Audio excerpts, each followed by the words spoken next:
Bom dia, Silmar. Boa semana que está só começando.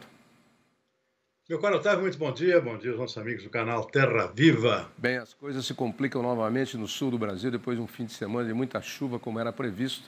Daqui a pouquinho a gente fala disso. Parece que o problema não termina nunca. Mas vamos, antes, para não perder a atualização, os números aí de commodities agrícolas e da economia.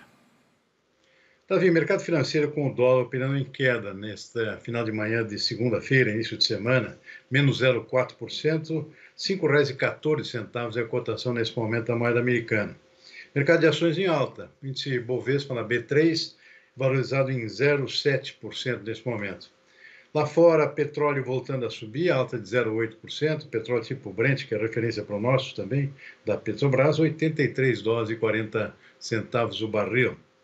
Mercado de commodities agrícolas, predominância de altas, soja abriu o dia com leve queda na Bolsa de Chicago, mas volta a subir. Está subindo agora há pouco 0,4%, em parte refletindo as preocupações exatamente com a safra aqui do sul do Brasil, que tem impacto internacional na produção nacional e mundial de soja, já que o Brasil é o principal produtor e exportador global. Milho alta de 0,8%, trigo dispara, sobe 2,6%. Tem problemas climáticos do trigo em várias partes do mundo. Na Rússia, geada, nos Estados Unidos, falta de chuva. Então, o trigo vem subindo bastante, já desde a semana passada. Nesse momento, sobe mais 2,6%. Na Bolsa de Nova York, algodão sobe 0,9%, café arábica mais 0,5%, suco de laranja também subindo 1,4%.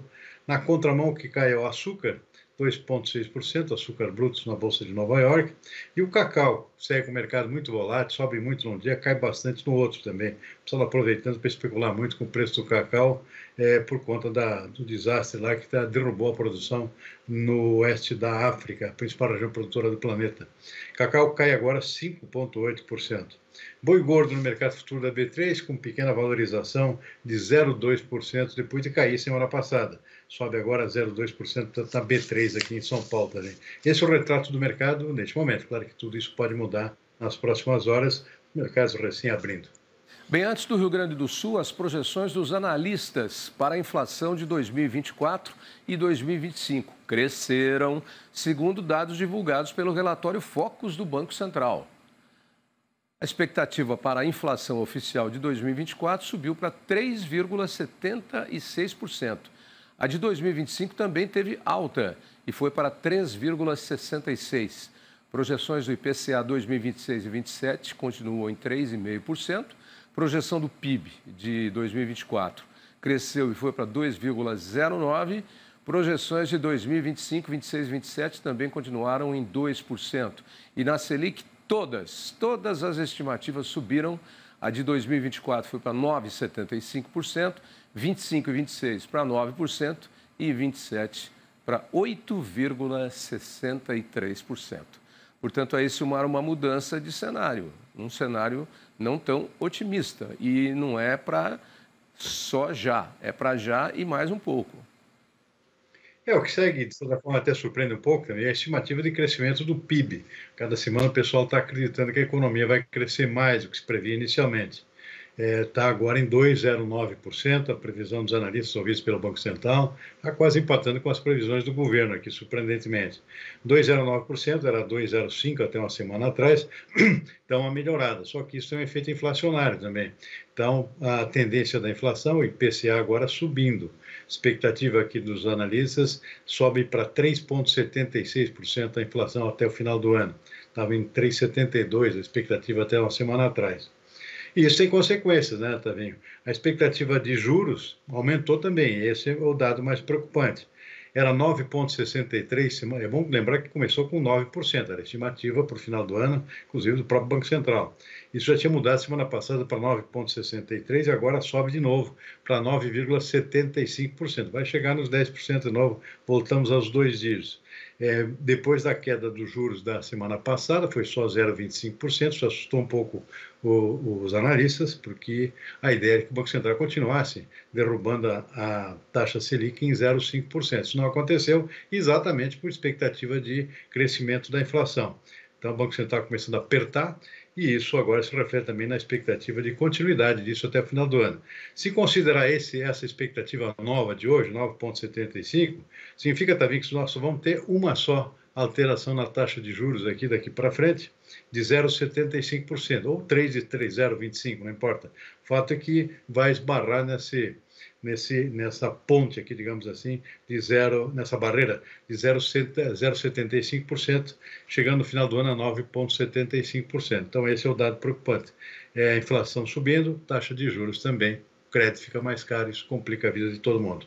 Bom, vamos lá para a situação no Rio Grande do Sul, porque o governador do Rio Grande do Sul, Eduardo Leite, vai se encontrar hoje com o presidente Lula em Brasília para pedir mais ajuda federal para enfrentar o drama das enchentes. Por terra, mar e ar, as doações são enviadas ao Rio Grande do Sul. 40 toneladas de donativos seguiram para Canoas, nos KC-390 da FAB, os maiores aviões de carga fabricados no Brasil. As 19 carretas do Exército e de voluntários, em conjunto com trens e navios, vão levar mais 390 toneladas de mantimentos. Eu tenho que fazer um agradecimento aqui a todos aqueles que estão cooperando, né, em todas as capitais, né. Só reunimos aqui, não é para fazer propaganda, é para dar um feedback para quem trouxe o material, saber que vai chegar lá na ponta. O maior navio de guerra da América Latina, o Atlântico, chegou ao Rio Grande do Sul. As Forças Armadas fazem lançamentos, principalmente de água e alimentos, em áreas isoladas. A ajuda também vem do exterior. Pelo menos 15 países se manifestaram oficialmente oferecendo dinheiro, equipamentos, donativos ou pessoal. O maior valor foi colocado à disposição pelo Banco Interamericano de Desenvolvimento, 5,5 bilhões de reais, em financiamentos principalmente para produtores rurais e recuperação da infraestrutura. O governador gaúcho Eduardo Leite se reúne com o presidente Lula nesta segunda-feira. São esperados 2 anúncios para ajudar na reconstrução do estado. A suspensão do pagamento da dívida do Rio Grande do Sul com a União, que chega a quase 105 bilhões de reais, e a criação de um auxílio para a população comprar eletrodomésticos e móveis. O valor ainda não foi definido, mas a ideia é priorizar famílias de baixa renda. Nessa semana, o governo ainda anunciou um pacote de medidas para os gaúchos. Entre elas, a antecipação de pagamentos do abono salarial, Bolsa Família e Auxílio Gás, além de linhas de crédito para empresas e o agronegócio. Ajuda, mas qual é a ajuda que é preciso? A ajuda que é preciso é de São Pedro, de parar de cair água, porque a situação se complicou de novo no final de semana, Silmar. E parece que, daqui a pouquinho a Luísa Cardoso confirma, parece que tem chuva até amanhã, aí para quarta-feira e retorna na quinta. Então, não dá para baixar o nível da água nos rios, é impressionante. As águas estão subindo muito aí, tem uma ponte ameaçada agora, lá entre Nova Petrópolis e Caxias do Sul, BR-116, ou seja, as coisas não têm como chegar, apesar de toda a ajuda. E tem ajuda de todo tipo, tem ajuda de mantimento, tem gente que manda carreta, fecha a carreta, tem o próprio Jacan, doou parte das suas sobremesas aí vendidas no seu restaurante no Dia das Mães para as vítimas, enfim... Mas vai demorar muito tempo para reconstruir isso aí. E o problema está se agravando porque está se prolongando cada vez mais, né, Silmar?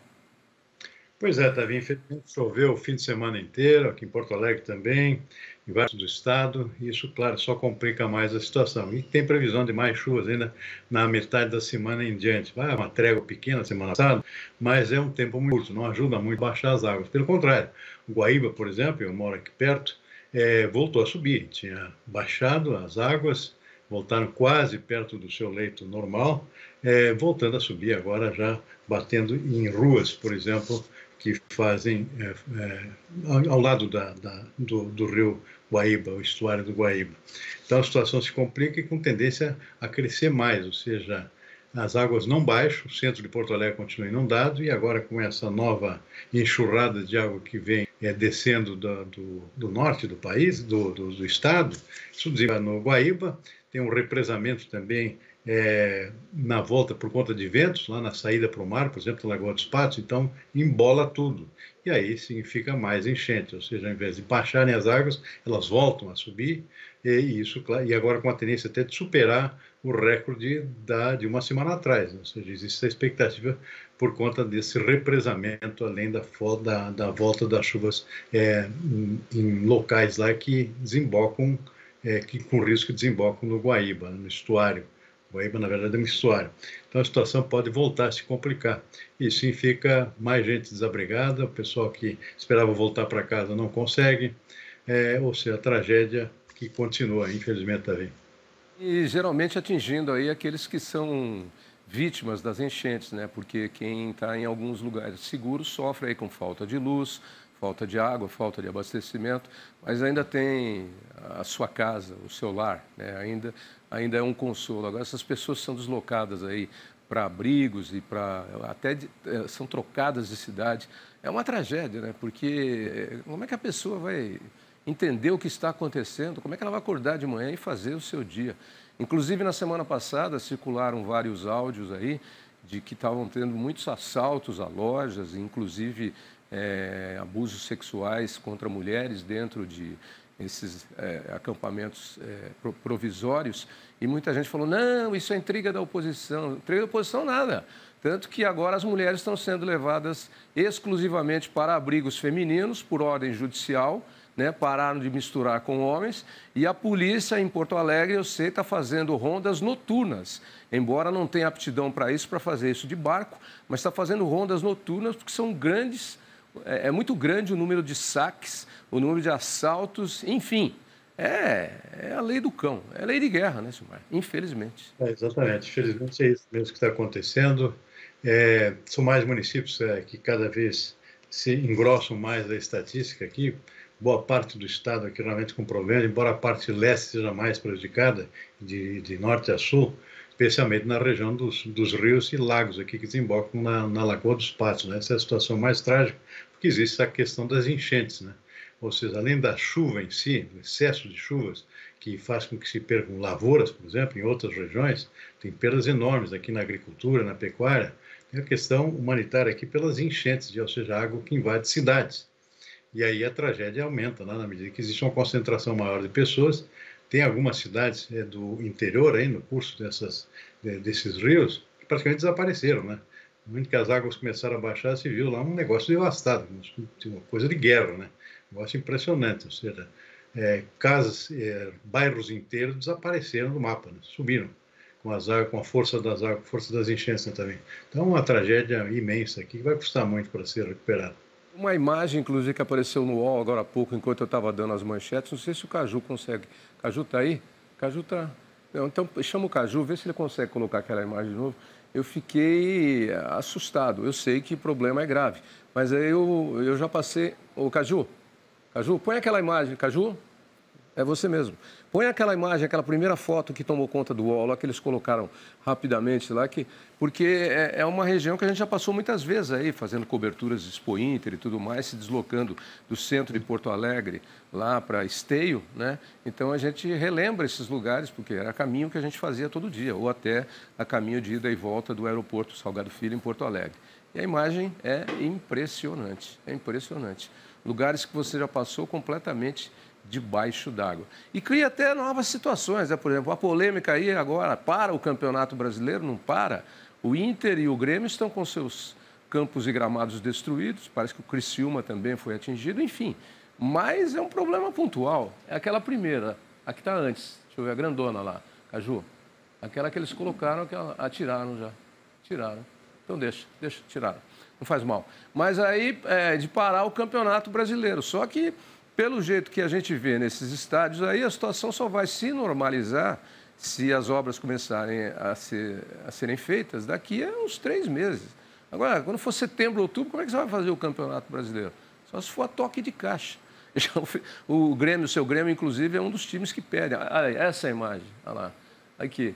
Essa é uma parte aí do centro de Porto Alegre ali. Aqui está aquela loja, que é uma rede nacional que usa a Estátua da Liberdade lá, do polêmico Luciano Hang, debaixo d'água. Tudo debaixo d'água.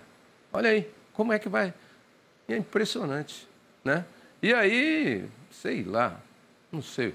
Realmente é muito triste, é complicadíssimo.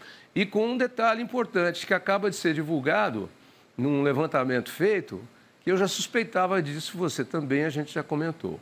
O governo brasileiro, as autoridades brasileiras, gastam 3 vezes mais para reconstruir o que foi destruído por desastres da natureza do que o 1/3 que poderia gastar preventivamente. De novo, está aí a situação no Rio Grande do Sul. É impressionante, não, Silmar? É verdade, tem toda a razão. Agora, uma tragédia desse tamanho, eu imagino que ninguém conseguiria antecipar, né? Afinal de contas, desse tamanho aqui, só aconteceu uma vez no passado, foi em 1941, uma cheia de proporções, embora até um pouco menores que essa, mas era um negócio histórico, né?